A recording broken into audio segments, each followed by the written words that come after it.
Hello everyone and welcome back to my channel MiTutorials.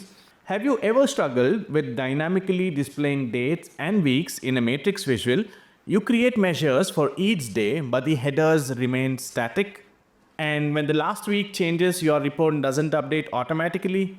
Well, in this video, I'll show you how to build a fully dynamic matrix visual that updates daily without manually changing anything. In this video, we'll cover auto updating last 4 days. You can change that dynamically to display as many number of days that you want to display on your matrix visual. And then dynamically switching weeks, you can display current week and previous week. You can also display month to date and year to date calculations all in just one single matrix. By the end of this video, you'll be able to create a professional Power BI report that adapts automatically as time progresses. So if you're ready to level up the Power BI skills, let's dive in. Let me start off by showing you the model that I have here. I have a very basic data model with a fact table and a calendar table created, which is connected to my fact table here using the order date field. And then I have another table here called dynamic matrix headers, which is a disconnected table which contains all of the information related to the dates, weeks, month to date, year to date, etc. These are the headers that I have, which is used to create the matrix table. And if we take a look at this table here, the first column that I have here is the header column. I have last 4 dates being displayed here, excluding today. If you want to include that, you can do that as well. And then I have last 2 weeks being displayed, the current week and the previous week. And then I have month to date, year to date. And I have the sort order available here, which is basically used to sort the headers so that they don't get mixed up. I have this sorting order here. I have the dates here and then my sorting order 0, 1, 2, 3. They need to appear in the same order format. And then I have a category field here which will basically categorize or add the double header into our matrix visual, categorizing them within the days, weeks and periods. And I have the category sort column here to sort the category so that the days, weeks and periods appear in a certain format. And then I have a date field. So all of this is basically created using a DAX code that I have over here. Let me quickly explain what this DAX code is doing. You can also hardcode all of these values and create a disconnected table that will still work. However, that will defy the logic that we are using here because we need the headers that we have here in our matrix table to change dynamically. When I open this report tomorrow or when I refresh this report tomorrow, I want 18th or 17th February to display here and 13th February to disappear because we are only displaying the last 4 dates. Likewise, when the week changes, I want the week to get refreshed here as well. So it has to be dynamic. So to have that dynamic calculation, we need to create a dynamic table as well, which will get refreshed automatically. Now to quickly explain how this is working, I have a variable created here called week number today. And this is using the argument 2 here. If your week is starting on a Monday, if your week is starting on a Sunday, then you can change this back to 1. All right, let me change this back to 2 for now. And then I have a previous week variable defined here, which is basically the current week number minus 1. Let me quickly increase the size a little bit. And then I have a return statement here. In my return statement, I have a union statement here, which is basically combining 2 different data sets together. In this union statement, what I'm doing here is I'm creating a select column and then I'm adding column here. A calendar is being added here. And what I'm doing here is the minimum date here is today minus 4 and the maximum date here within the calendar argument is today minus 1. If you would like to include today's date as well, you can simply remove this. And then if you would like to display more number of days or reduce the number of days, you can simply play around with these 2 values here and adjust based on your needs and requirements. And then I have the sort order column, which is based on the date column. And I have the category column here because we are calculating the last 4 days. In this case, I want to return this as days because these are days. And then I have the category sort option, and this is categorized as 1 because days need to appear first.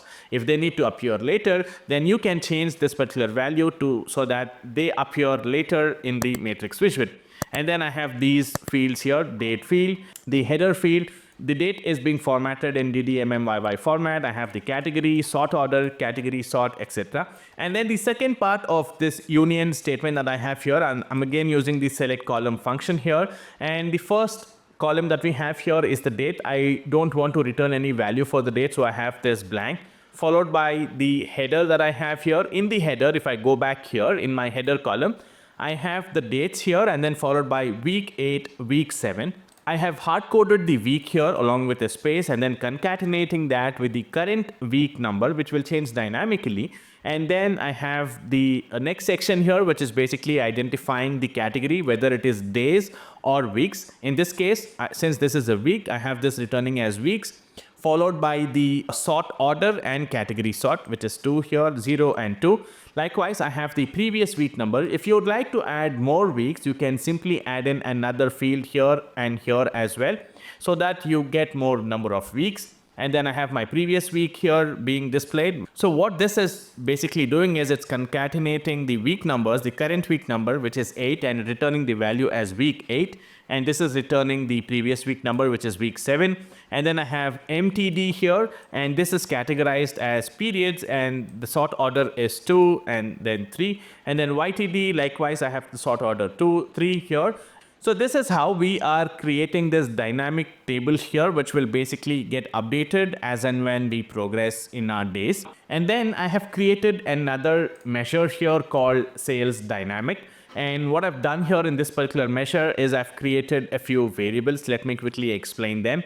I have a variable here for selected date. I'm using the selected value function here from the dynamic matrix headers table. I'm using the date field that I have there, and then the selected header. We have to identify the selected header as well. So I'm using the header field here. I'm identifying the current week number and assigning the value here to the current week number variable and the current year as well. And we are identifying the previous week number, which is doing current week number -1. And then I have the previous year calculation here. If previous week number is equals to 0, then it's returning the current year -1, else it returns a current year. And followed by that, I have my return statement here. In my return statement, I'm using the switch statement here. And I have different cases here for a specific date calculation, for current week, for previous week, for month to date, and year to date. Let's go through this one by one and understand what this is doing. And I'm first identifying if the selected date is not blank, then it needs to calculate the total sales. And based on the calendar date is equals to selected date. Now what it is doing is it's basically identifying the total sales amount for the calendar date wherever we have the selected date here from our dynamic headers table. If we have the date here as 13th February, then basically it will go back and calculate the sales for 13th February and return the sales for that particular date. Likewise, if we head to the next case here, what I'm doing here is I'm using the selected header. This is the variable that we have created. The selected header is equals to week along with a space here. Concatenate that with my current week number.